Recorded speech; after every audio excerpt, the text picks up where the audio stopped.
what about Japanese? Because you have learned Japanese and you're using it on a daily basis now. You're working in a Japanese company. You have lived in Japan. Are there any languages that are actually similar? Korean language, they have the similar grammar structure as well. I think it's the same for us in Lithuanian and Latvian. You can see a Latvian word and, oh, I know that word. But when you hear it in the sentence, you're like, what are you talking about? So how did they see you as a foreigner, and was it easy to kind of integrate? At the end of the day, if it's not traveling, if you're not a tourist, you will eventually understand that you can never really integrate fully, most of which is basically your looks. A child who is half Japanese, so even they have problems, if their appearance is different. There's two different alphabets, hiragana and katakana. Yeah, so fun fact, I'm still studying, I'm still learning kanji. It's a never-ending process. Yeah.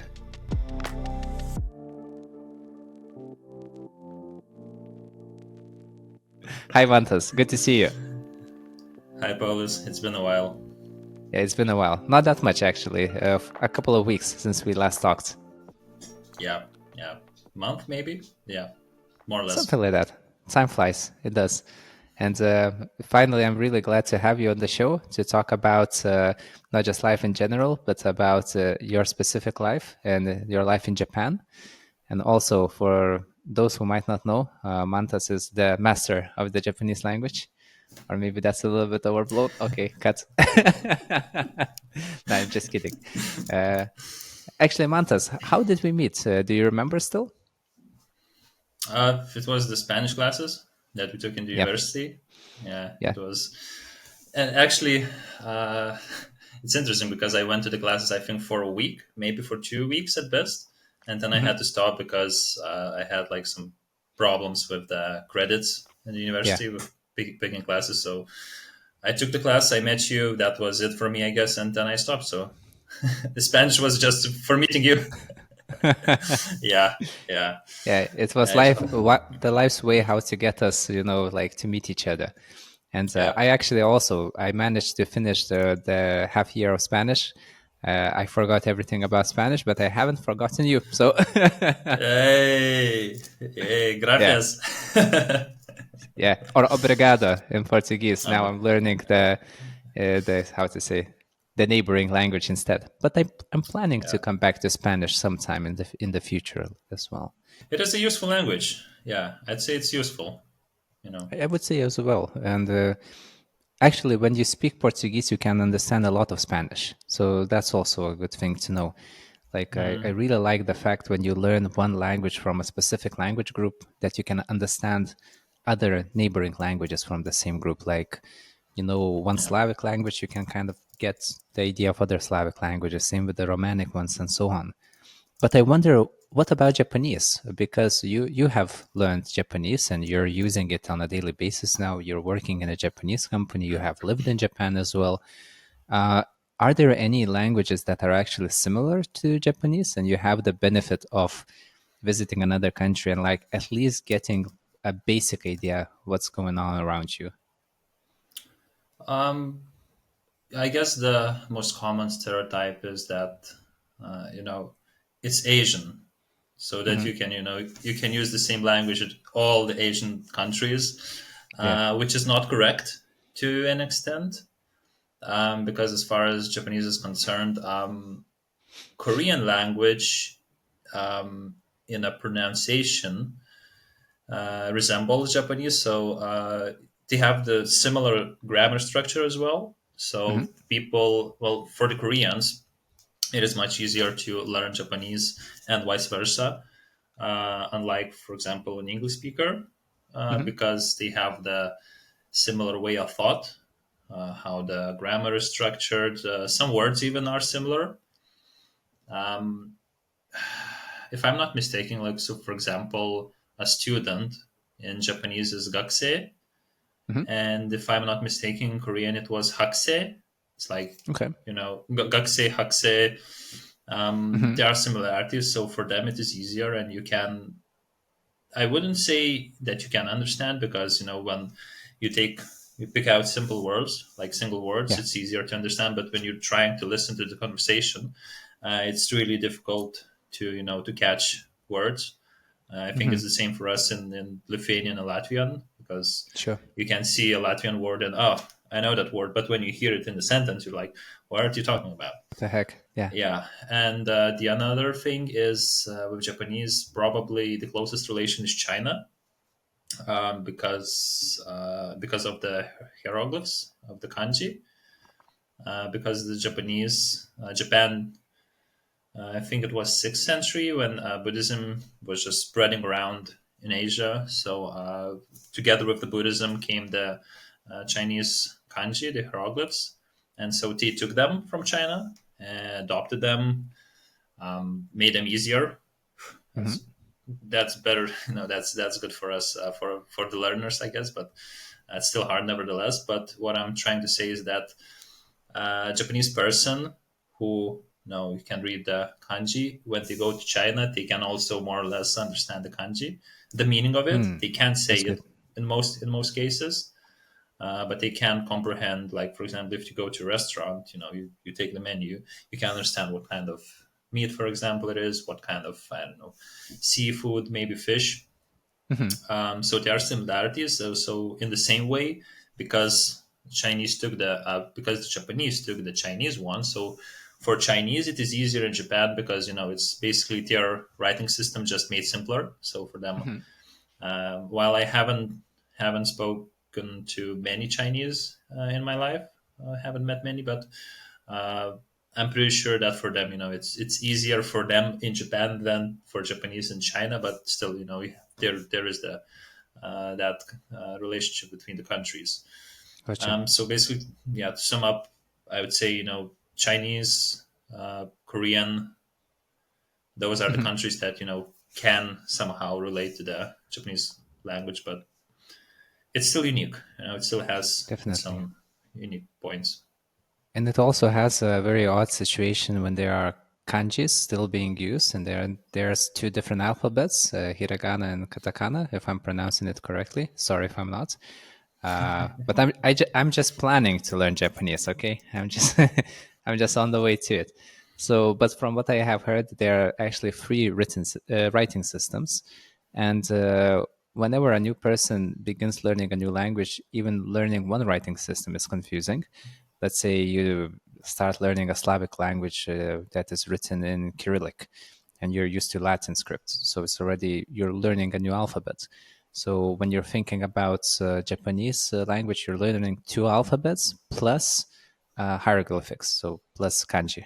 So when you first started learning the writing system, was it tough to get a handle of all three? How did you approach learning writing in Japan? Or maybe you first just focused on the speaking it, and only after that you began worrying about writing.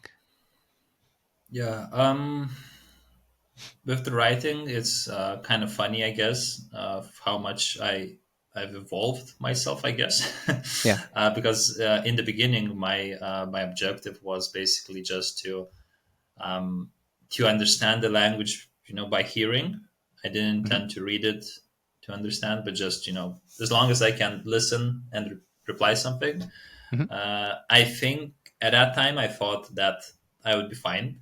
Hmm. So at first, basically, I started without any writing. So I used Romaji.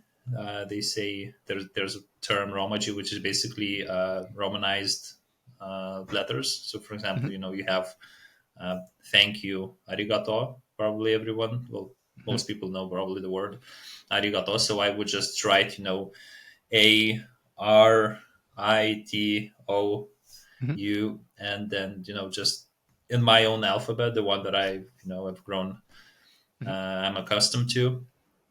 So I started with that, and eventually I noticed that it's a little bit difficult because even the basic, like sentences, basic grammar, everything at least is in the simplest hiragana. Hmm. Well, at least it's written in hiragana, because it takes a lot of time to write an alphabet, and Oh yeah. then you don't understand that because it's not really how the language works. So that's how I started. Okay, so at that point I thought I need to do with hiragana. I started it. I learned hiragana. Then I thought might as well just do katakana as well because it's similar. It's similar to Hmm. hiragana. So I did that, and I was like, yeah, no, kanji is too much. No, Yeah, no, no, I'm good. I'm good. I'm not gonna touch it. I'm good. Yeah.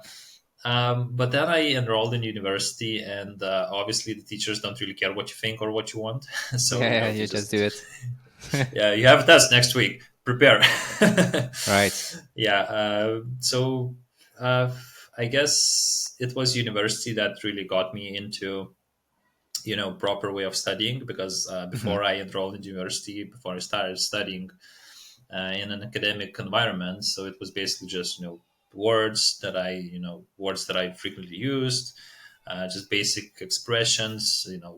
How can I go? I don't know where's the toilet. How can I go there? How can I go to that station? So I first learned with audiobooks, which was enough for me. But as I mentioned, so when I enrolled in university, that's when the kanji hit me, and they hit me Hmm. hard. I can uh, imagine. but but in my defense, I was pretty happy, I guess, because I had learned the hiragana and katakana. So the first semester really was just cruising. Hmm. Uh, yeah, I didn't really need a book that much because Hmm. in the beginning you really need to do the basics, which I already had at that moment. So I think that helped. Hmm. And fast forward 10 years, more than a year, yeah, 11 years now, Wow, 12 time maybe flies. years, yeah, yeah, yeah, flies. Yeah. So fun fact: I'm still studying. I'm still learning kanji. It's a never-ending process. Yeah, I have actually It's like heard from my friends. I've give actually, me a break. well, one of my friends who has also been on the show, Veronica, she has been learning, I guess, Putonghua, which is Mandarin, Chinese, for about Hmm. more than 10 years now, and she lives in Shanghai. She uses the language every day in her work, but Hmm. she still has 1 week, one lesson every week, just so Hmm. she keeps up the level. So even Yeah. living in China, being fluent in the language, speaking it and reading it and doing stuff with it every day, she still has one lesson a week with the teacher just Yeah. because. When it comes to languages, it's really hard, to what is fluency? Mhm, People ask me, "Oh, so you speak Japanese? You're fluent?" I don't know because it really depends on the circumstances, on the topic of on the environment. Um, it depends on a lot of like different things, and whenever I'm asked, that question, it's really difficult for me to answer because while I feel confident, I don't feel confident enough that I could go, I don't know, to government meeting and understand everything. yeah. So it really depends on a lot of things. But when we have how we have here in Lithuania and Europe, the A1, A2, B1, B2, C1, C2 level Mhm, system. While Japan doesn't have that, I would guess I'm at least C1. I guess mhm, C2 week maybe. I don't know. Um, mhm, I still don't feel. I feel confident in speaking in a way that uh, I don't really care if I make mistakes as long yeah. as my idea just gets understood by the second party. So I guess that's a little bit easier on my side because I'm just speaking, so I feel that I have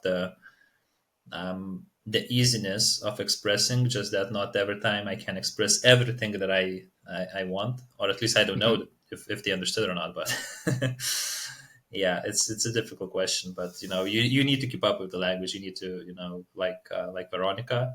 It's mhm. really I think it's really good to have maybe not once a week, but at least once a month to have some sort of I don't know practical experience with someone who's native.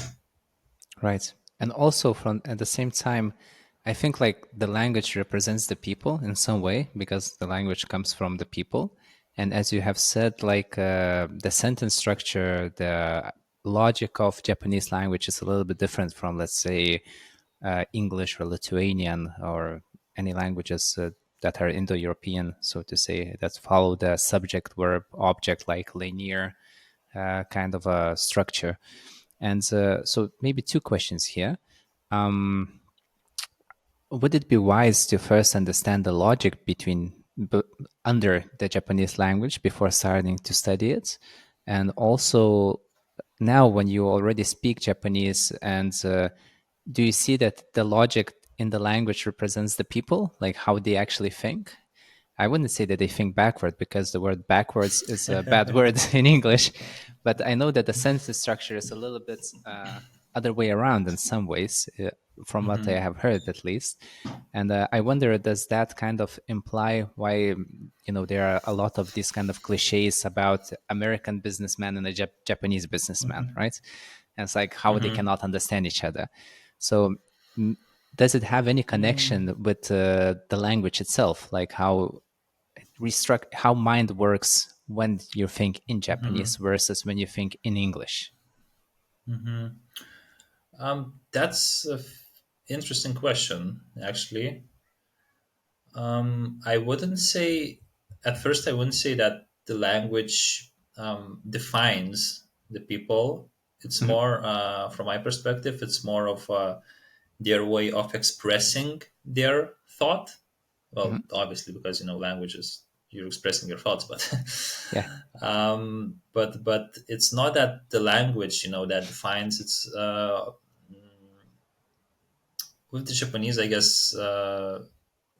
They were influenced heavily with Buddhism, with Confucianism, and while Buddhism is not really related to this topic, but Confucianism is. And I don't know if you know, but in Confucianism, you have a strong relationship between someone higher and lower. You have the Hmm. relationship groups in a Sure. way. So, for example, parent and child, teacher, student, boss, subordinate. So when it comes to the language, because of the hierarchy, because of the previous thought, the older days, from the older days, so the language does express that kind of rigidity, Hmm. because you have like casual forms, you have formal forms, then you have humble forms, then you have special words that you only use for the emperor if Hmm. you ever meet him in your Yeah. lifetime. Okay. Yeah, so but I don't think that it's really related, with the how the whole structure. Hmm. But when you said, with English you have linear, and while Japanese is more like chopped, like, to put it very simply, Hmm. with Japanese you have a verb that goes in the back. I Hmm. don't know if this is the back or this is the back on your screen, but Hmm. Hmm. so if this is the back, everything here can be, it can be mixed up as long as Yeah. the verb is in the back. And so I don't really think that the verb being in the back really expresses, or defines that, okay, you're Japanese, you're thinking Hmm. like that because of it.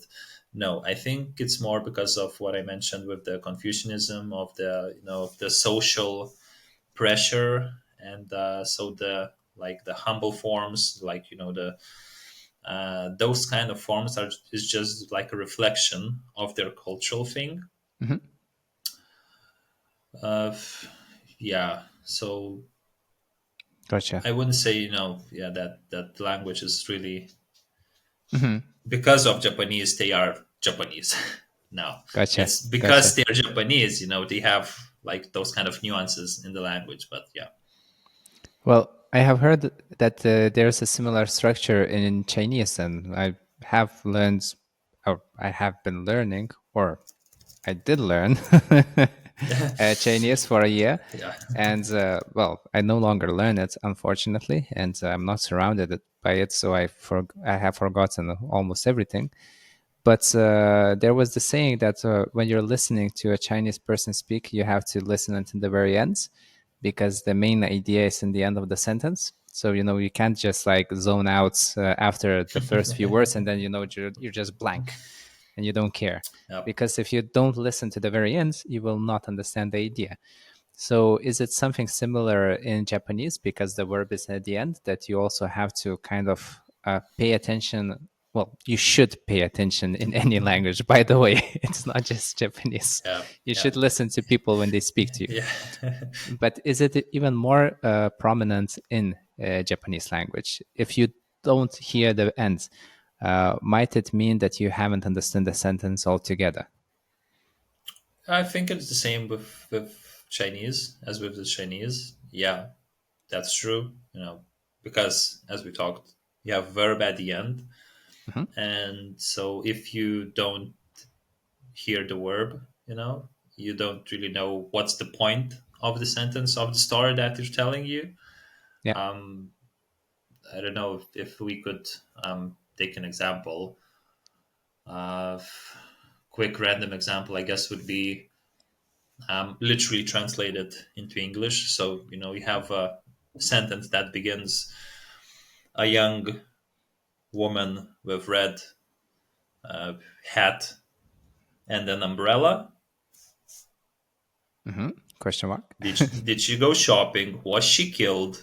Is she a suspect? It just drastically changes on what's the verb. Yeah. So it's especially difficult. I think I don't know about the. I've heard that the Arabic language is also difficult. Well, one of the hardest languages, as I hear. I don't know if it's the same, but when it comes to interpreting and translating, well, translating it's not a problem because it's written. But when it comes to interpreting, it's really difficult because you need to listen to the background, Mhm. to the flavors, to the sounds, and Mhm. only then you get the action. So, and if you misunderstand the action, or you mishear it, there are problems. Usually, Miscommunication, basically.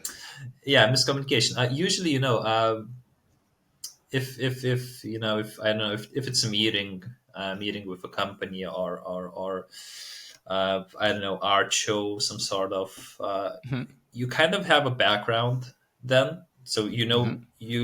you have something to expect what kind of Yeah. action can be, with the Mhm. previous question sentence. If you're, I don't know, if in an art gallery, Mhm. so if the sentence is uh, I don't remember, a woman with red hat something, so she will not be killed. She will probably not be a murderer. She might be an artist. She might be Mhm. the one who painted the painting, or she might be in the picture. So you have some sort of Context, those. basically. Yeah, yeah.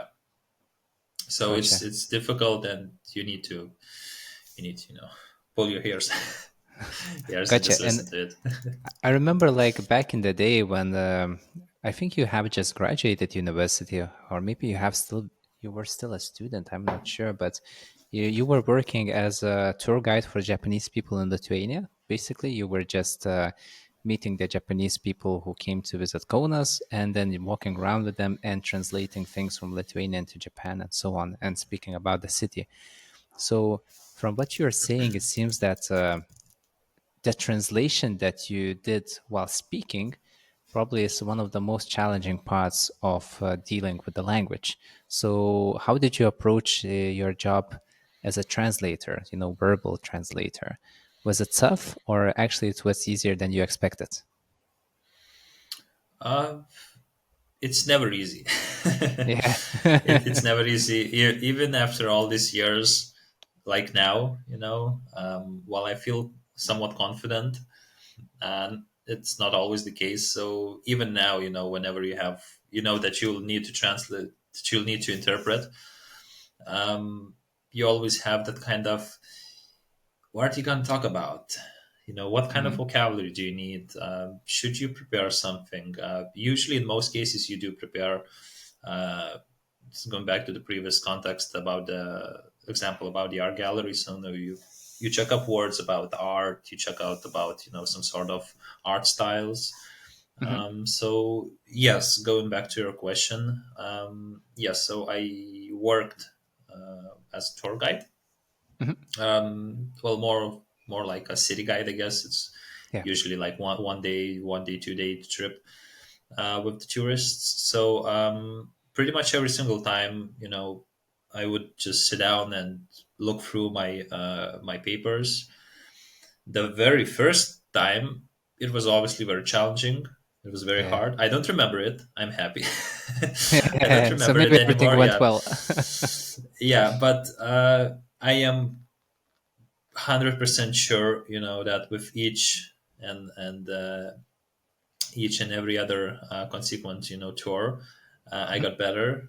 Uh, you know, because you can always expand. You have like some sort of base. So for the next time, you can maybe learn some new story, then add to that story some details. So really, it's how I see Japanese. It's like the language itself. I see it more like a puzzle. Mhm. It's a puzzle that's actually a never-ending one because you have the basics. You have hiragana, you have katakana, then you add a little bit kanji, then you add some tour guiding, some vocabulary. So every single, well, not day, but with each encounter with the language, um, it's like a puzzle that you just keep adding new pieces to your Mhm. brain. Some of them fall Mhm. off sometimes, so you need to stick it back. Yeah. Yeah, and you need to search where is the piece. I like there are a lot of times when you're like, I know that I used to say this, I know that I used to tell that story, but how did I say it? It's like, what were the words? It's like, yeah. It So sometimes gets rusty. Probably you need to kind of it like is. remember the words. Like the most terrible experience I have had with language learning is when I came to Portugal, and I have just started learning Portuguese back then. And before that, I was learning Russian for like 3 years. So I had like probably somewhere around A2 plus, maybe around B1. And when I started learning another language, my brain had to free up some space basically for the new Hmm. language. And then after a while, I met a neighbor, which was a Kazakh lady with her kid walking around, and she didn't speak English, so I wanted to speak in Russian with her, and I could not. I forgot everything. Only Portuguese words were entering my mind, and I was like forgetting how to say hello. And I had been learning it for 3 years, man. That was a long, arduous process. So then, of course, Mm. I had to restart my learning process, and it came back to me after a little while. But that's the freaky part of learning the languages. It's like if you don't engage with it, if you don't keep yourself updated or remind yourself certain things, it just kind of get lost, and that's a little bit painful because you put a lot of effort and a lot of time and a lot of resources into it. So that goes back to the point of actually, even when you feel like you have quote unquote learned the language, you should keep on learning. Yeah, Yeah. yeah, definitely, definitely. And You can we know, speak a little bit about your trip also to Japan? Because I know that you have lived in Japan for a little while, and I don't know how many times you have been there, but I'm referring more to that specific trip with the JET program. So maybe we could begin speaking about what the JET program is, and how did you use it, and what did you do afterwards when you arrived to Japan? yeah. So I went to Japan in 2000, from 2018 to 20 for Yeah. 2 years. So it was 2 year contract, and so the program itself is called JET program, which is Japan exchange teaching program, if I'm Yeah. not mistaken. Yeah, so it's basically a Japanese government funded program where basically either municipalities or schools, they invite foreigners from different countries. So when it comes to teaching, the T part from the JET program, T part teaching.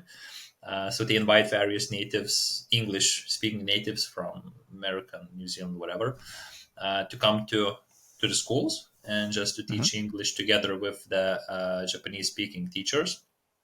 And then there's the exchange part of the JET program, the E part.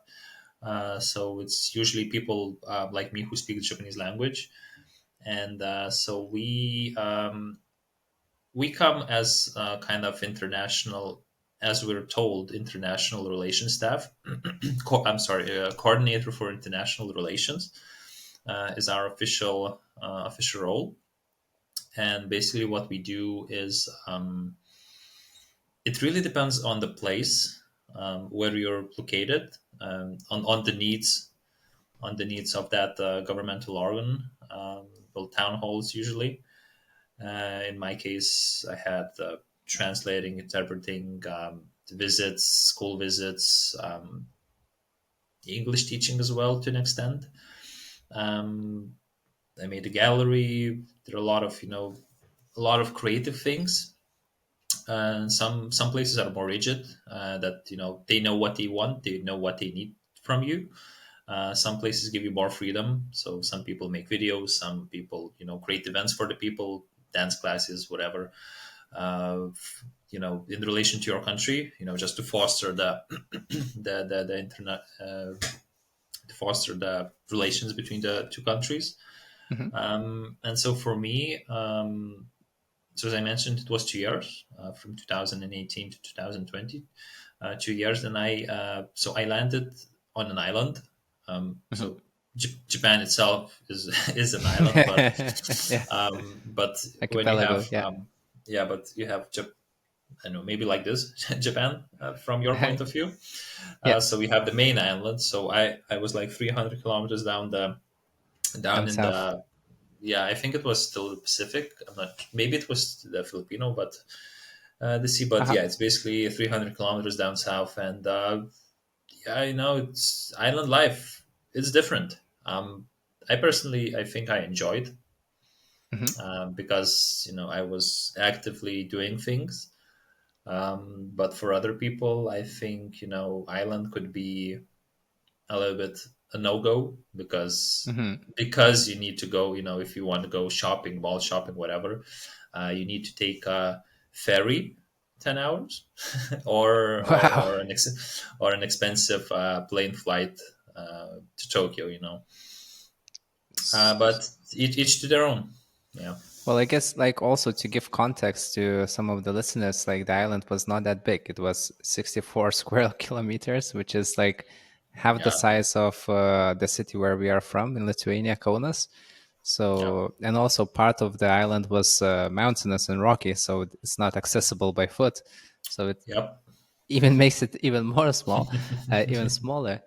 And I did not know the fact that there were no like places for shopping. Well, probably there were, of course, grocery stores and restaurants. But if you need to buy something else, do you actually need to go to mainland Japan, to like the bigger island plates where Tokyo is, or maybe other Mhm. cities? So did you have to do these kind of trips out of? Do you have to do this kind of trips out of necessity instead of for entertainment and other reasons? Uh, no. Thank God. Dot. Yeah. Yeah.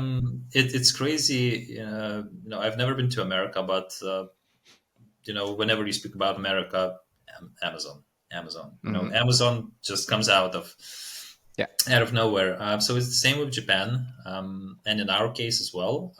So yes, there are no shopping malls on the island that I was in, and so grocery stores, of course, daily needs.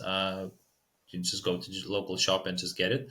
But it's really small. I don't know how many aisles, 5 aisles, maybe 10 aisles. Depends on Hmm. the place, but so small grocery stores. But for anything else, it's usually Amazon. Shipping's free, returns free. Hmm. You get the stuff in 2 days, 3 days time. Depends, if they are like not tornadoes, tsunamis. Okay, So so that's an issue. yeah, yeah, it's uh, as I mentioned. So with the island life, it's a little bit difficult. Maybe some people, it might seem difficult and like impossible even. But when you go to a shop during tsunami or right after it, and you see empty shelves with no bread, no Hmm. nothing, it gives you a different kind of view on life as well. Sure. A different appreciation for the things that take for granted. Usually, I don't know, eggs, milk, whatever. Hmm. It gives you like, okay, so food is not always available for everyone. Okay. And not only on COVID. Yeah, yeah, yeah. So yeah, but for anything else, shoes, clothes, whatever, um, Amazon, Hmm. even I used to buy a lot of cereals just to Hmm. eat in breakfast. Hmm. So you would order just a box of cereals that you would eat for two months, and you're good. So Gotcha. yeah, Amazon Japan is very very good, Functional. good, very functional. Yeah, Sweet. And you stay there for 2 years. yeah. So, by the way, I think like from what I have seen, even in pictures, I have visited Japan once, but only for 10 days and only Osaka and Kyoto. So it's like visiting London and Oxford. It doesn't mean you have seen Probably. England, So Yeah, it's the same yeah. probably for Japan. So, but like when you see the monkeys in hot springs in Hokkaido, with snowy mountains and just hot springs, and then you see like the south, which looks very tropical. It looks like it's a jungle. So it Hmm. gives you an impression that Japan is, according to the environment at least, it's a very diverse place because you get like snowy mountains and you get like tropical jungles. So, as I understand, you lived in a location where it was more like subtropical. So it was a subtropical island with a lot of rain. So here in Lithuania and also in Europe, we most of the time have 4 seasons, right?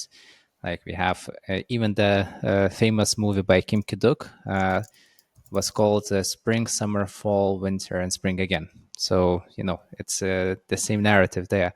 But I think like where you lived, the seasons were a little bit different.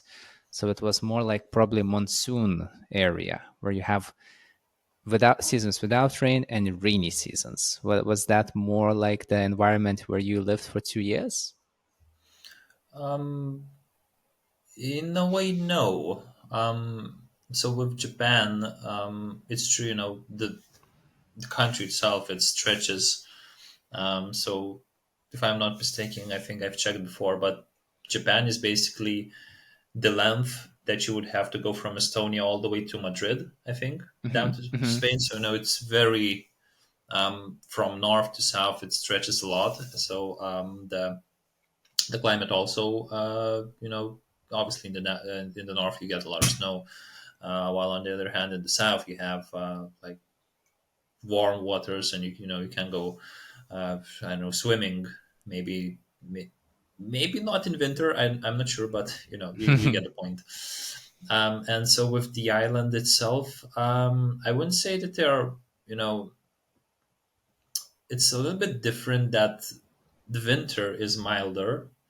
You don't get snow. Hmm. You could see snow on the mountain because the mountain is, on the higher altitude. But I think that, well, Japanese consider it as a four-season place. Hmm. Well, the whole Japan itself being four-season place. We have summer. Well, the island has summer.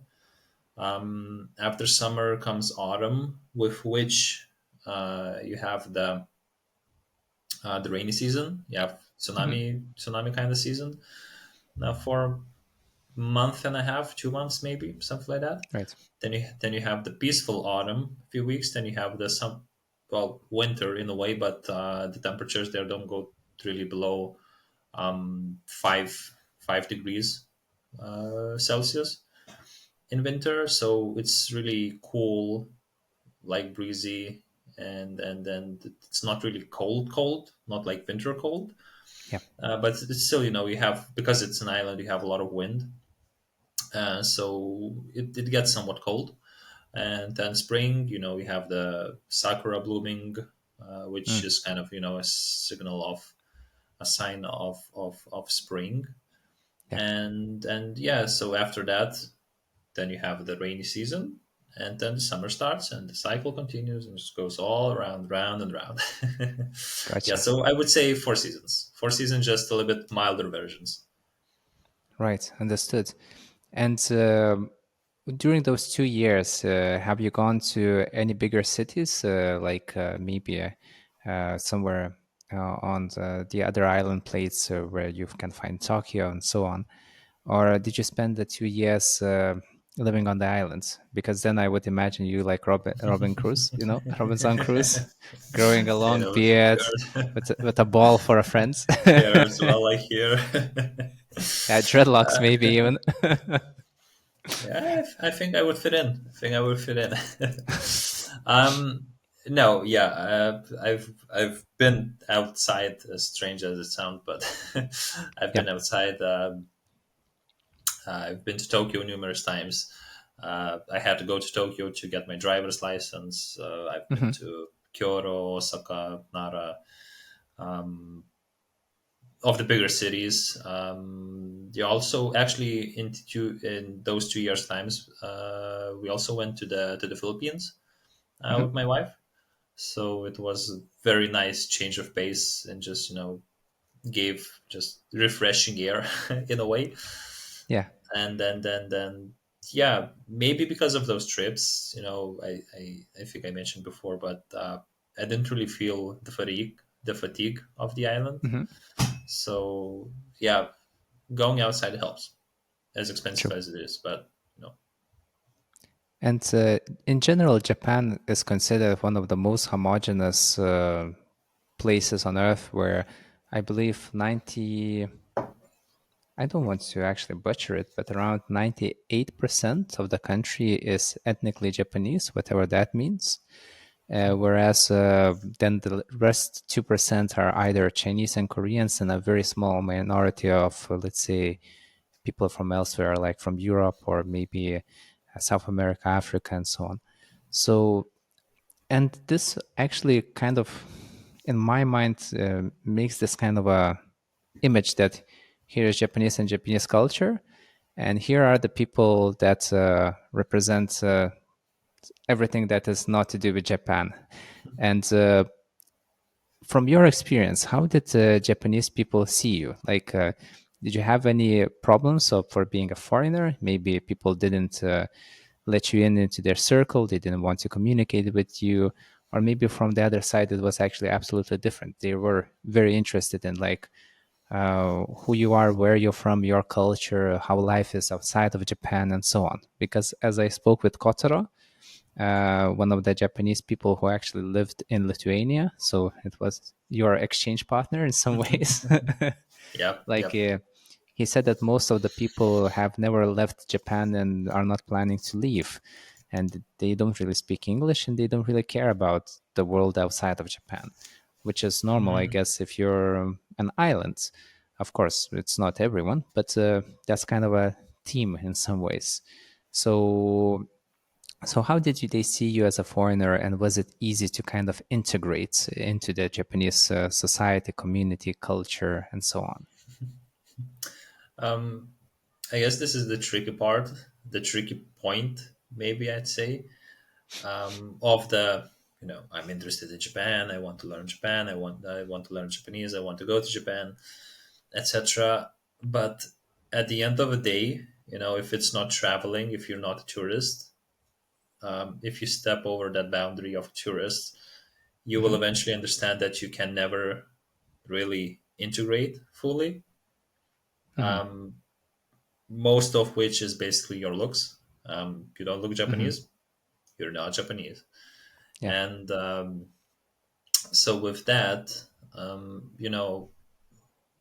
there are, I'm not really up to date with these things, but when it comes to, as they say, halves, They have a Mm-hmm. term half for basically, which is half Japanese, half other. Mm-hmm. The parent is half other country person. So a child who is half Japanese, so even they have problems. If their appearance is Mm-hmm. different, they're not Japanese, but they they were born in Japan. They were raised in Mm-hmm. Japan. They attended, elementary, high school, everything. They don't speak anything but Japanese. At the end of the day, they still have problems because of their looks. And actually, it was a little bit. Um, I had this experience. I can't really remember where he was from. Well, his parents, one of the parents was from, but so during my student years, I Mm-hmm. remember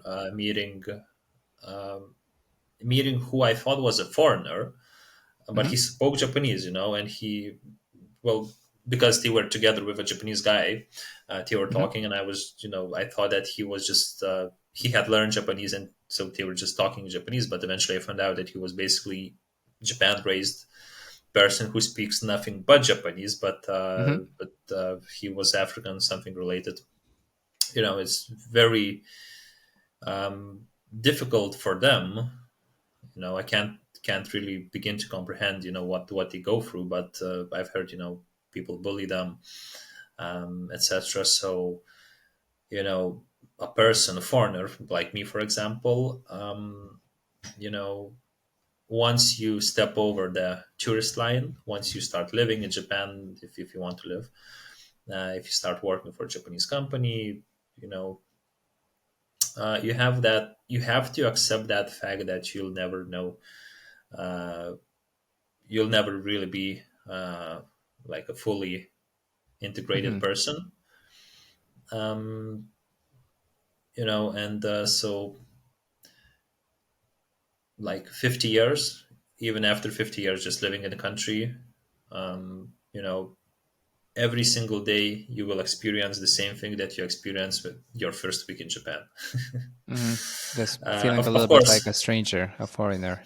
yeah, of course, when you have your circle, by circle I mean your friends, your local store might know you if you just walking there every other day for I Yep. don't know, if you've been walking there for the past 10 years or something. Of course they will know you, they will like accept you, and everything's fine with that. But when it comes to new people, you might get the stares, and stuff like that. So there are some nuances to that, but in your circle, everything might be fine. So, for example, me, so when I came to Japan, to the island, I had to take out I had to take the phone plan, because I need Mm-hmm. to call someone, Sure. use internet, etc. So I went to the store, and then after that, I've been to the store. I went there numerous times for various reasons. So I didn't really like feel, as a stranger, as a foreigner. Um, so I felt accepted. It might have been due to the fact that the island is small. Yeah. So the island is small. More or less, everyone knew me because so the island had their own newspaper. So obviously, there are news about new guy coming. So, and because I was working for the city, sorry, and so because I was working for the city, so I was always everywhere, just I don't know, like a ghost wandering around. Yeah. So more or less, people knew about my existence. They might not have seen me, might not had Mm-hmm. seen me, might not had, I don't know, heard about what I do. But Mm-hmm. more or less, they have at least heard about the existence of that kind of foreigner who works in the town hall, etc. Mm-hmm. So that, and because of the small community that island is, that might have been what actually got me somewhat accepted. Yeah. Because there was one guy, an old person actually, who invited me.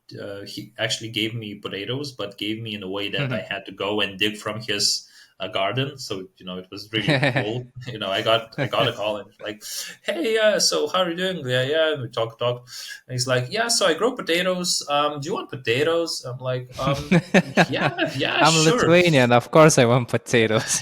Yeah, I buy from the store, so I don't mind, free potatoes. And he's like, yeah, so I have, a few lanes here in my garden, so come up. Well, do you can dig up and have them? I'm like, sure, ching. It's those kind of small things, but it's strange. It's really nice. And so maybe that is what I'm trying to say. If you live like in a somewhat secluded place in Mhm. Japan where the community is established, you can be someone. But if you're in Tokyo, big cities, you're basically nobody, because Yeah, just huge mass of people, 30 just crowds million of in Tokyo. people. Yeah, Yeah. and no one really cares about you, but they see you're a foreigner. Some people have problems with foreigners. Yeah, care less, or if they hate foreigners, they're like, another foreigner on my land. Where's my sword? Yeah, but jokes aside, yeah, it's a difficult question, the integration. Hmm. Because most probably a lot of people that dream of learning Japanese, living in Japan, and experiencing Japanese culture and so on, feel like they will be greeted with sakura blossoms, people throwing, and it's like this magical Zen type of an island where everyone is Buddhist in their hearts. It's like still Middle Ages but modern. It's like this like wonderful image that they have.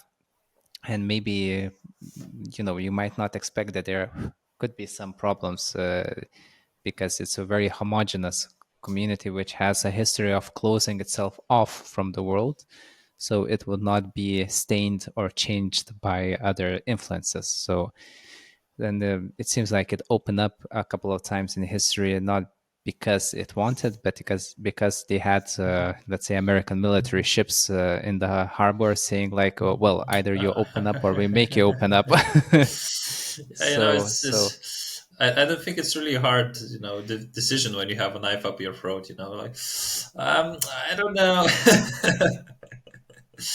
Yeah, so it yeah, doesn't that's seem true. like it was their own wish to just like, hey, we want to be like diverse, inclusive, and other cultures, please. So in Yeah. a way, that's what kept it unique. In a way, it what has made it to what it is today as well, and what it has been before. But it has its own drop of salt in it, and I guess people ought to know that and understand that. It's not just anime and sakura blossoms. It's different kind of Well, things. yeah, Japan, I would say, like, summing up, Japan has two faces: the tourist face and the reality. The tourist face, if you go as a tourist, I might be repeating myself, but as you go as a tourist, it's an amazing place. It's safe, cheap, good food. Some people might think, wait, what? Japan's cheap? Wait, what? But that's probably a topic for another day. But there are a lot of great things, for a tourist, and I would highly recommend, just traveling for like at least a week, just going around even smaller places. But when it comes to living, you have to face the consequences. Probably a little bit hard, tough word to use Sounds here. gloomy. Yeah, Yeah, sounds gloomy, but you need sounds to terminal. know. Yeah, you should just go and try out, but you would, you still need to, be aware of, the situation of what's happening, and other things that might not be very pleasant to you. But Yeah, you might hit some glass but walls that you did not know that they are there actually. So, yeah, you're kind but of it's at the end of the day, I think, um, in a way, um, a lot of, expatriates, the people who, go to live in other countries, they feel that, they get kind of, I don't know, secluded. um, mhm. it's hard to get into, the community. So, but, you need to work on that. It, and Well, it depends on the point of view as well. If you don't care about people showing the the shoulders, so yeah, why not? Yeah, go for it. I'm fine with we're still kind that. of like we haven't changed that much. We're still apes that judge other apes according to their appearance. Are the apes from the same tribe? Apes from another tribe? Some of the apes became more liberal, with time, just because there are too many of other people around and so on. So it's like it's still Mm, part of us who we are in some ways. But yeah, of course, like times are changing. Everything always changes, and maybe with time, it will be easier to be a stranger in a strange place, so to say. But also, like, because this podcast is geared towards language learning, teaching, and also cultures, I would ask you, maybe could you give some advice for either Lithuanian people or English speakers that would like to learn Japanese, because you have gone through this arduous process multiple times. And if you would have to start it all over again from scratch, how would you approach learning Japanese now when you have to an extent learned it? mm, well, recommendation. Well, it's not really a recommendation, but more of you really need perseverance. Yeah. Just to keep at it, and the most important thing is consistency. So it's the same with everything. Playing, I don't know, instrument or whatever, but you Hmm. need to be consistent with your things, with your approach to the language. So you can't have a lesson, I don't know, once a week Hmm. with a teacher and just do nothing for the rest of the week. Uh, you should at least, I don't know, take 5 minutes every day, look through the vocabulary. That's fine. Over time, you can increase that to 10 minutes. Maybe, I don't know, write a sentence or something. Just doing something ideally every day really, helps just kickstarting it. Hmm. So consistent and just doing even 5 minutes a day, that's perfectly fine. As a well, I think. I Well, that's think, but better than nothing for sure. yeah, just to build the habit of just constantly getting back to the thing, to the language in this case. Um, yeah, so just do that constantly, persistently, and personally, what I would do different, um, I would probably oh, now that I've been through, Hmm. it's a little bit easier, to talk. But I didn't know at the time that it existed. But when it comes to Japanese language, we have a lot of symbols. You have a lot of kanji, and it's difficult. Uh, it's difficult to learn them if you don't do it systematically. Yeah. So right now, it's over 10 years now since I've started, Hmm. and then I never really had a system before, but now I'm taking paid lessons. Well, it's actually like a course, over a year Hmm. course, which like presents you a systematic way how to learn the kanji through. There's a term called mnemonics. I Hmm. don't know if whoever will be listening to this knows it or not, but mnemonic is basically associating something with some sort of story in a way, so it's easier Hmm. for you to remember those things. So I would personally Hmm. start using the systems that have been that were made, Hmm. restructured, adapted, and over the years, while maybe not perfected, but still it's better than just take a book and just read and Yeah. try to remember whatever. Um, yeah, so I might have been, I might have gone a little bit out of touch with where I'm going, but basically, as a recommendation, persistence, Yeah. even small steps every day. And personally, I would just use a systematic learning course personally, because from my own personal experience. So I think I had weekly 2 lessons in university Yeah. of the language, maybe 3 times. I don't really remember, but at that time it seemed a lot because Hmm. there were a lot of things to cover, a lot of grammar, a lot of words. It seemed like a lot, but when I had, I think it was the second semester. No, it was the second year of the second semester, so the fourth semester since I Hmm. started studying university. So uh, I had an interview with the Japanese school, well, Japanese Yeah. university, because I was applying for a scholarship and for to enter the program. So it was the first time that I had to use like literally use Japanese, and we had like Japanese conversation with a Japanese person over Skype, Uh-huh. over Skype, and it was like 15 minutes just Japanese, and it was so nerve wracking. And of course, the other part, the Japanese, they understand that I'm a student and I don't really speak Japanese, so they were slowing down a lot.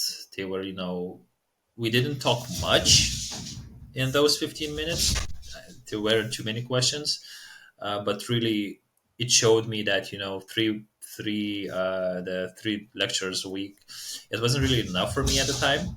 While I barely managed, just to answer something, I really didn't Hmm. feel confident. And so, if at that time, if before that I had done, daily, I don't know, some sort of 5 minute, 10 minute kind Hmm. of trial runs or whatever, I think I would have felt more confident in myself, and it probably would have gone smoother. But I got a scholarship. I went to Japan, Hmm. and from the first day of landing, everything was in Japanese, and it was difficult. It was beep difficult. But I guess that kind of skyrocketed your Yeah, experience of learning the language, probably because it did. uh, I actually just talked with my girlfriends yesterday about learning Portuguese, and we have been living in Portugal for over a year now. And I came here without knowing any Portuguese. And I remember actually the first month when I have arrived here, I joined a Brazilian Jiu Jitsu sports club, which I did Brazilian Jiu Jitsu back in Lithuania. And of course, it's Portugal, connections with Brazil, Brazilian people living here. So I knew there will be a club. And funny enough, like the coach was Brazilian that doesn't speak any English, so only Portuguese. So we kind of started communicating. I had to learn quick and adapt quick. And he invited me to his birthday party on the first month, the first weeks when I was here. So I sat with a bunch of Portuguese, Brazilian people, and I was like clueless of what's happening around me. I was super confused. It's happening. And Yeah, I know the feeling. fortunately, there were a few guys that speak English, so they could translate me some things. And yesterday, I went to his birthday again after a year. I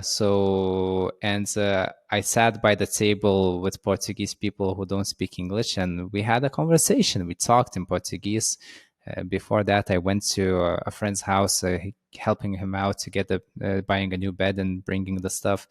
I spoke to his wife's mother, who is from Brazil and doesn't speak English. We spoke about politics.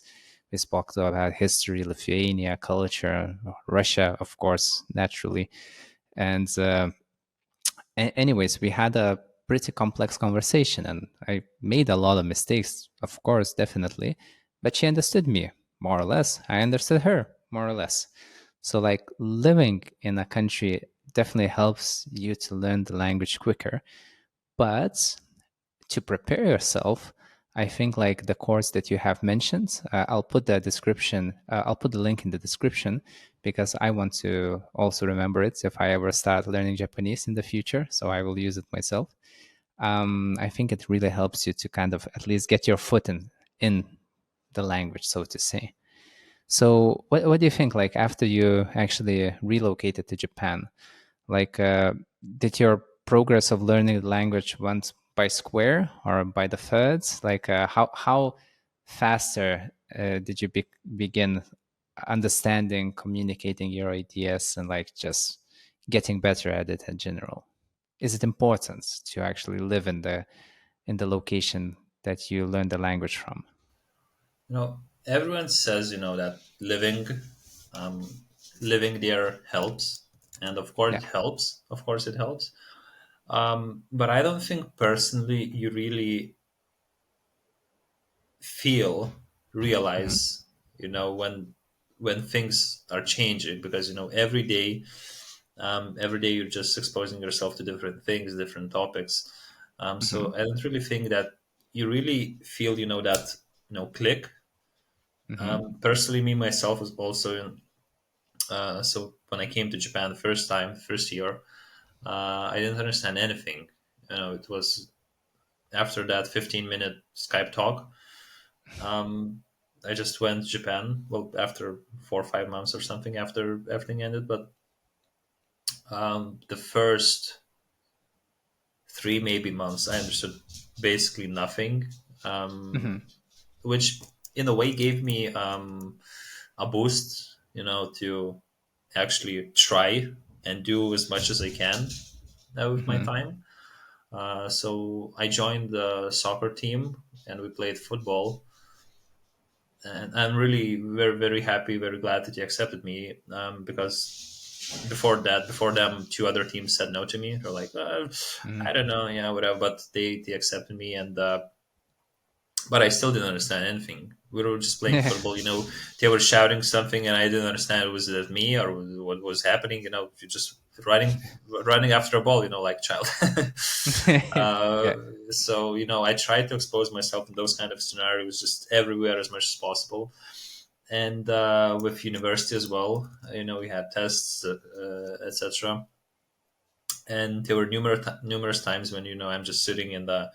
I remember especially sitting in the history class, and in history you have a lot of difficult wordings, words, phrases, and so there were many times when after the lecture I would just go to the cafeteria and I'm like, "Hey guys, so could you just tell me what the teacher was talking about? I didn't understand anything. Please, I need to know for the test."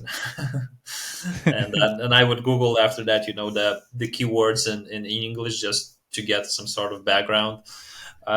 But I don't really remember feeling, that kind of A click. click.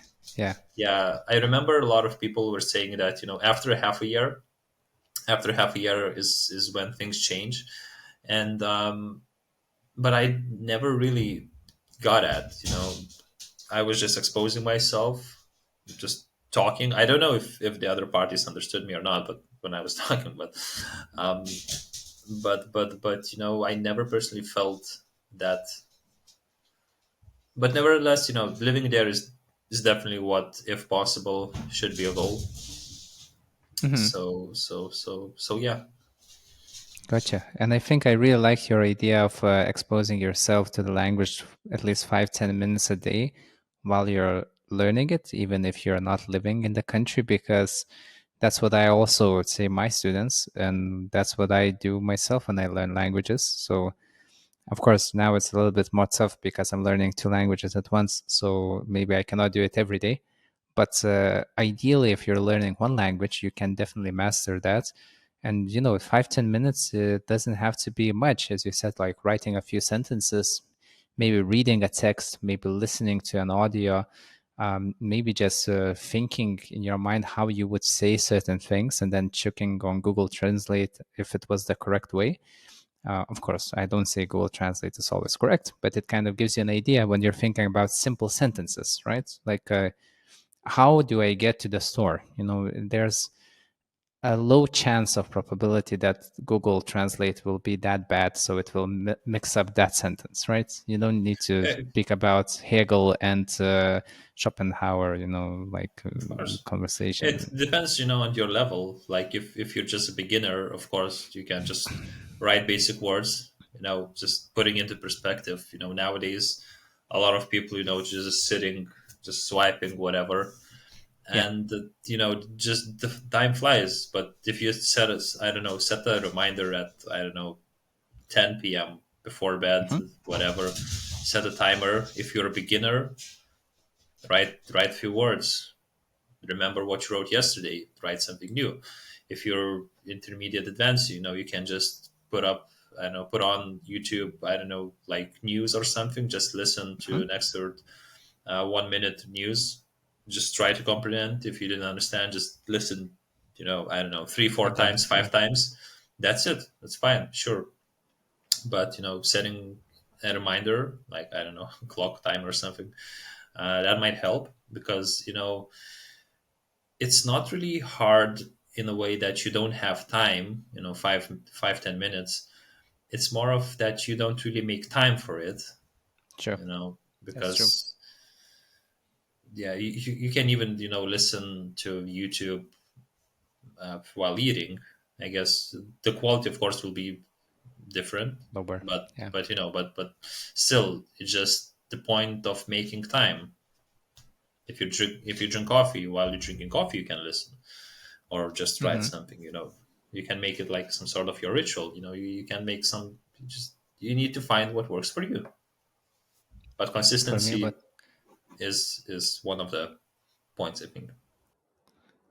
what works is listening to audio podcasts for learners when I go to I don't know, to the shop or to the gym.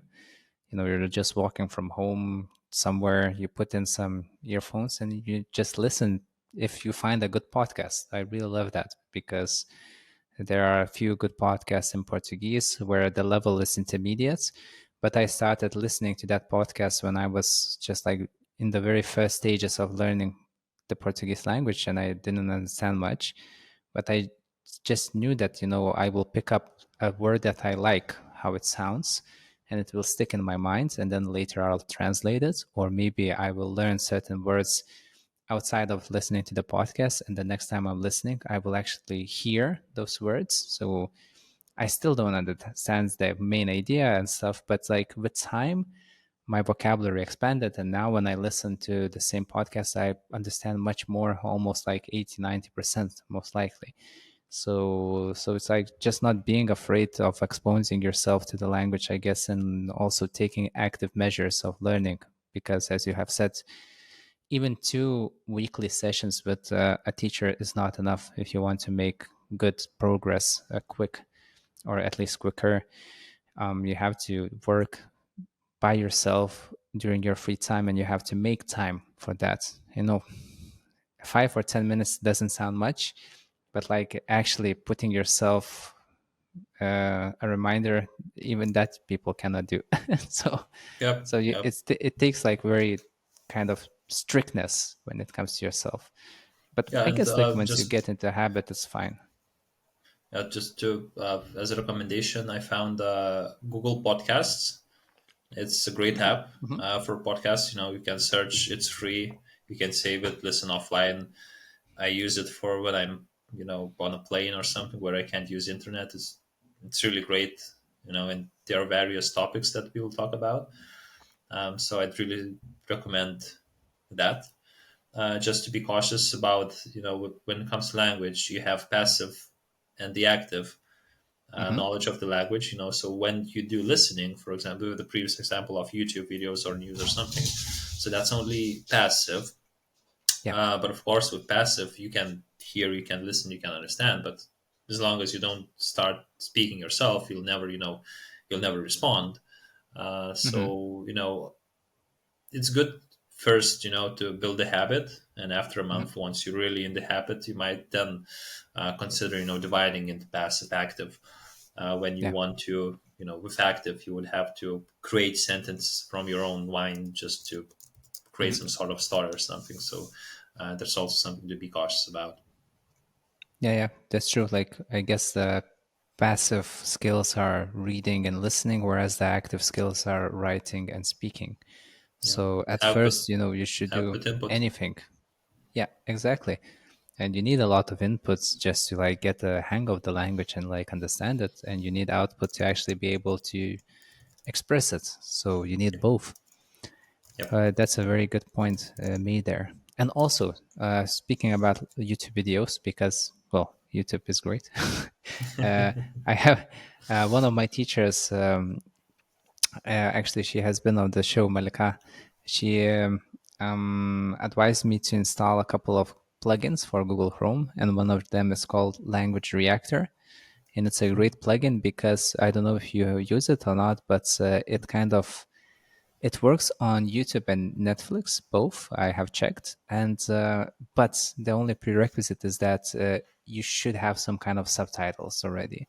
So they can be, if it's from English, it's super good because they can be auto-generated. So you have those. But if it's another language, you have to have subtitles in that language, and then you can start translating those subtitles into another language. So if you have Japanese subtitles, it can give you the same time the translation into English. And when you hover on an unknown Japanese word while you're listening, it gives you uh, the meaning of the word in the foreign language. So it's quite cool. When you're Yeah, sounds listening, you cool. see both subtitles, and if you don't understand a specific word, you can just stop, hover on the word, and you see what that word means. Of course, it's not going to be in the context, but you have a couple of different meanings. So, like, if you understand the wider context, you kind of can get the idea which word fits the circumstance. So, I think, like, if you want to up the game of your comprehension, there's this tool, which is good. And for reading, there's a tool called Remembery. It's also an extension, which is like an inbuilt translator. So you reading a text, you double click on a word that you don't know, and you don't need to go to Google Translate. It kind of translates the words on the page. So, and it has many different kind of languages. Lithuanian is there, Japanese is there, languages that I have never heard about are there. So That's amazing. yeah, these two tools, like these two plugins for the passive skills like reading and listening, Remembery and Language Reactor, uh, you know, you can get creative with learning, but also like you have to speak and you have to write. So I guess writing in a way is easier because it's slow down speaking, uh, but and you have more time. But I guess the hardest part is the speaking part. So there you will have to have a language buddy, speak to yourself, but then you cannot correct yourself, or you have to have a Yeah. teacher, or you have to live in the country. So that's all of this It's taken complex. together. Yeah, Yeah, language, language learning is really complex thing. It's a system. yeah, You need a lot of everything. But if you true. look, from that complex viewpoint, you might say, language is not for me. So, but But you have to just start enjoy with it. something. You have to, yeah, Yeah. you have to. And also one more thing that I remembered when you said, YouTube and subtitles. I've personally noticed myself, if the subtitles are in the language that I understand, you Hmm. usually don't really listen too much. You try, Yeah. to catch with the eye. So my personal recommendation is to whatever you're watching. If you're watching, just uh, either no subtitles or put Hmm. subtitles that are in totally different language that you don't understand, so that even Hmm. if your brain wants to read it, it gets like kickback and like, I don't understand this, so I have to listen. So True. that would be also one of my recommendations. Yeah. Very good one. Very good one. I think that forces your brain to actually, work. To work, Otherwise, it will to take work. the easy. Yeah. It's like, Uh, wake up, brain, let's go. and you're currently also working in a Japanese company still. So Yeah. you have shown me like the letters that you write and so on. Of course, I haven't understood anything, but when you were explaining hiragana, katakana, and kanji a few weeks ago, uh, so what about that? Like, do you still feel like there are some cultural differences when people approach communication and work? Or maybe like you have reached such a level of understanding Japanese people that it's kind of a seamless, fluent relationship without any kind of, fairy tale, we could say like that. Because sometimes, you don't understand the people in your own country, like what the heck do they want, how they think, and what they do. You're like clueless. What's up with those people? But I wonder how is it for you to work with the Japanese? Well, when it comes to the culture, you either learn it, know it, understand it, or you don't. It's not Yeah, like kanji that you need to, practice, practice, and practice and practice. So personally, I don't really feel too much differences because I have personally myself adapted, I guess, to what you're expecting, to how you should, I don't know, ask, the way how you should approach a person or a subject. So it's just finding the middle ground to Yeah. the things that you can agree to, and you just don't cross them. So I personally don't really feel like some sort of differences that much. Then Hmm. again, I work in Europe. I don't work in Japan. So the their I guess the expectations are also different Yeah. from their side, from their point of view. So yeah, I'm pretty happy. Sweet. Yeah, at least working in Japan. When you're in Japan, you're working in Japan. You're expected to work like Japanese and and in a way to behave, I guess, to an extent. Yeah. But when you're further away from the country, all those I don't know, social norms, you don't really apply that much anymore, at least. So you have some leeway there. Mhm. Yeah. So as I mentioned, I'm happy.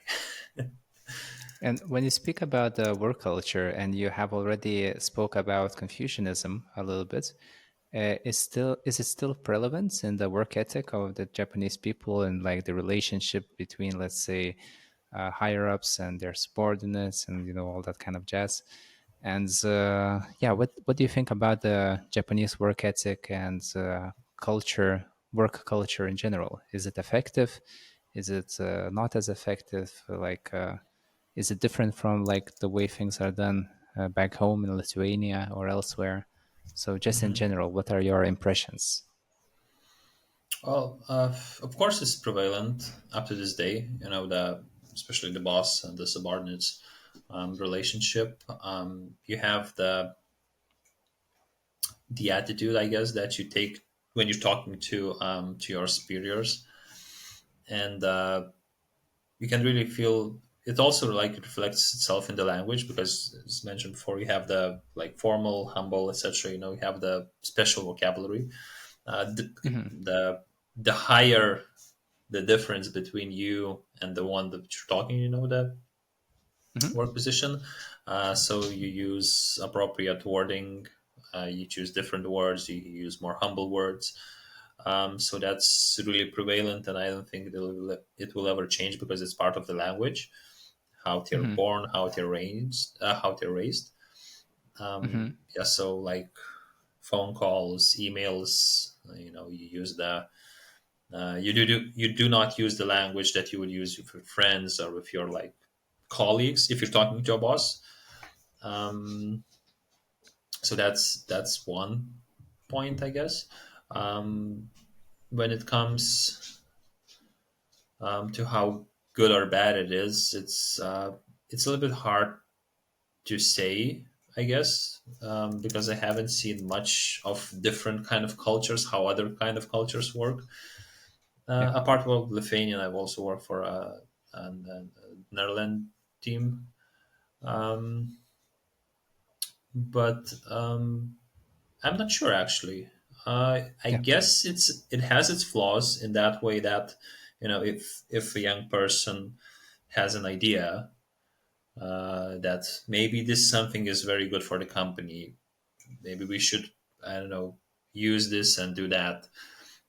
But in some cases, from how I see it, if it's totally Japanese company with old habits, old traditions, so the young person will not even propose the idea um, because just by proposing the idea, you would in a way cause the superior to feel inferior Hmm. because he was not the one who thought about the idea.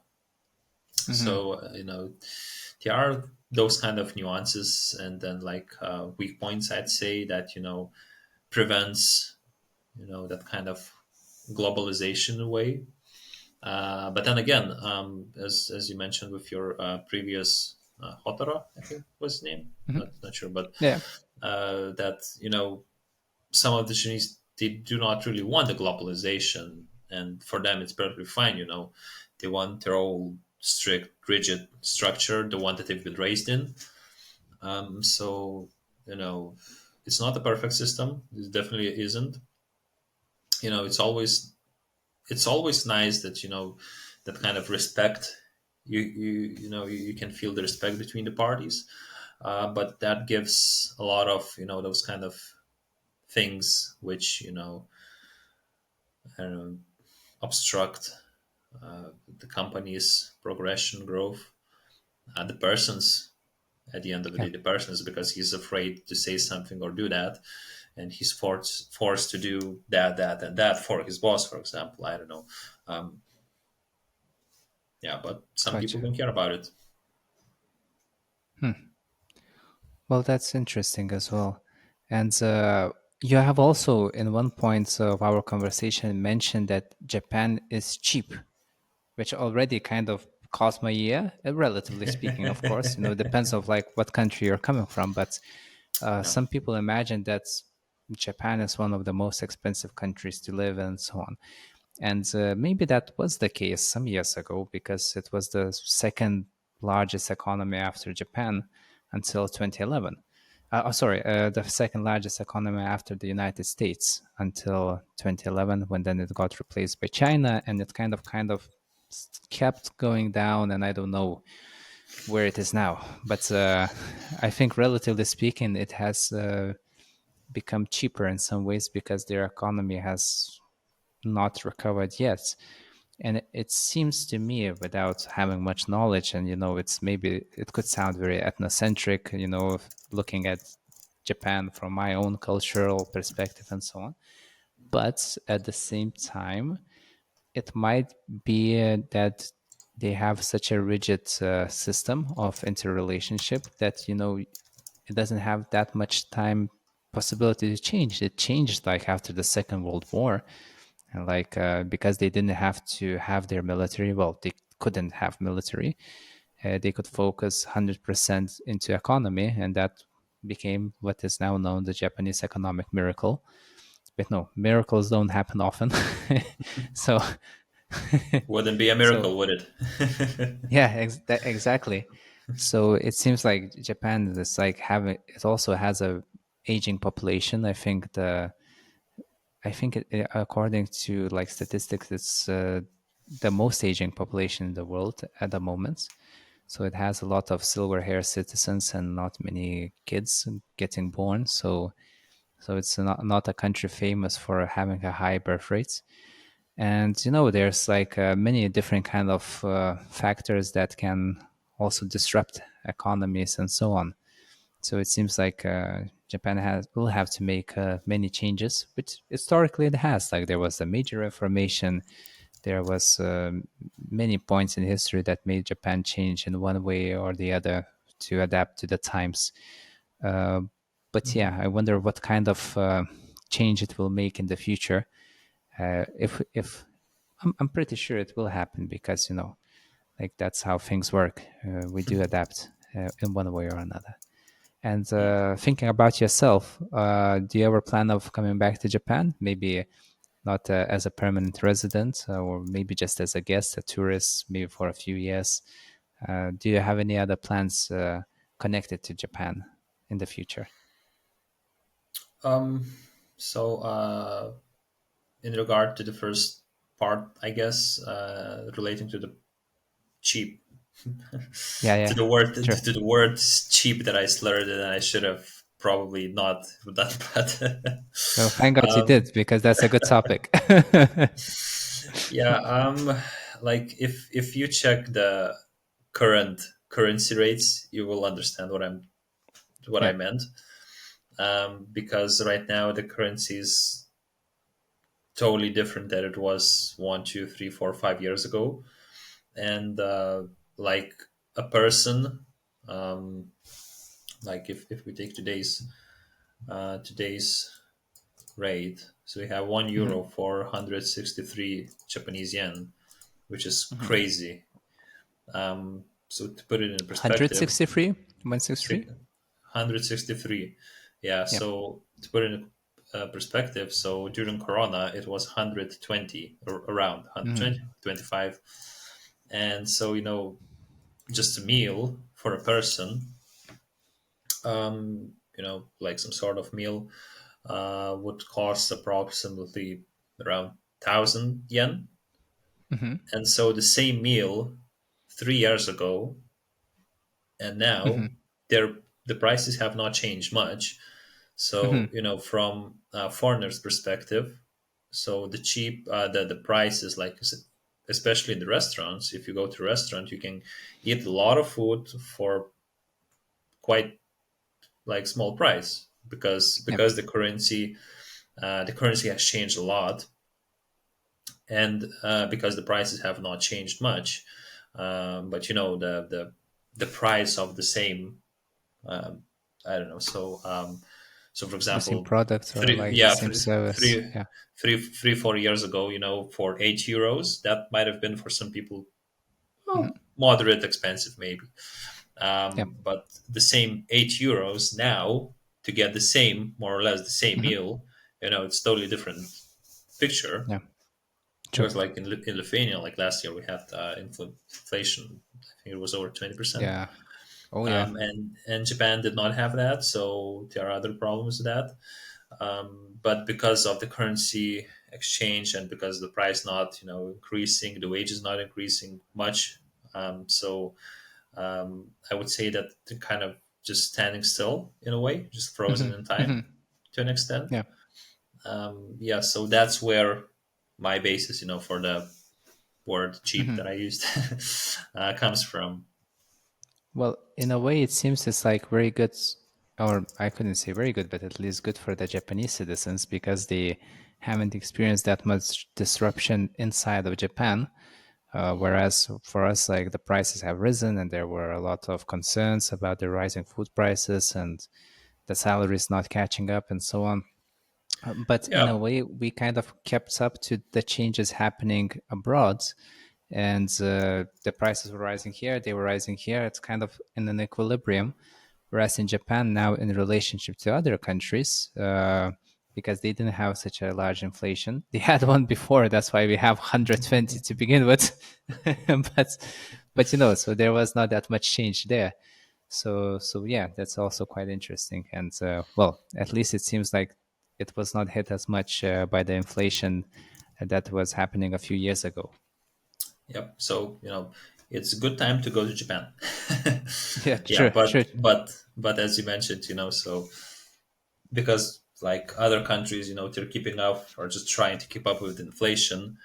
Eventually, someday Japan will have to do the same, because the raw materials, the country is not self-sufficient. It needs, I don't know, fruits from somewhere, meat from somewhere, textile from Sure. somewhere. Eventually, the higher prices from the outside, they will have to adapt. And I'm no expert on these things. I don't know Mm-hmm. what will happen, or Sure. what actions will need to be taken. But it's a question whether it's a good thing or a bad. But yeah, Well, that's inflation is definitely not a thing that we would like to keep up with because it's not a positive thing.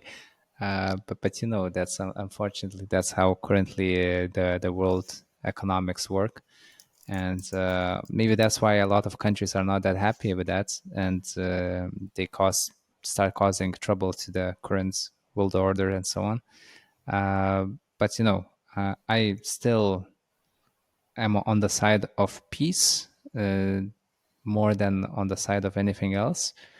Like I guess like hopefully no wars will occur anywhere else. We have enough of problems happening in Ukraine and now and also in Israel. So let's hope that they will not happen anywhere else, and we'll find another way how to deal with changing influences, inflations, and other kind of things. yep, Of course, there are some easier things like religion, which can be dealt with, but not in everyone's minds, because we not everyone holds the same things on and the the same. same kind of Yep. a level. Like I was listening to an interview with Sam Harris. He's like a moral philosopher and a neuroscientist as well. And I really liked what he said is that if a person doesn't value logic, no kind of logical argument will make him change his mind. And if a person doesn't value truth, well, no kind of a truth statement will make him think differently. So it depends like what we value, and if we Yep. don't value certain things. But anyway, we're going other areas. So let's hope for Japan that it will find its way. How to say?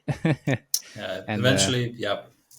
They're doing fine. They're living, they're enjoying. So I think. and we can help it out as tourists, bringing Yep. our pockets to them Yep. Let's go. because it's a Let's go. good time to go there. Yeah, let's go to Japan. Yeah, and just True, true. going back to your previous question that I didn't finish answering. So Yep. so personally, yeah, while I do not have like long plans for relocation, but I do have plan. Well, I've been to Japan. I went to Japan this year for a few weeks. So because I work in a Japanese company, so there are things like exhibitions and stuff like that that need to be attended personally.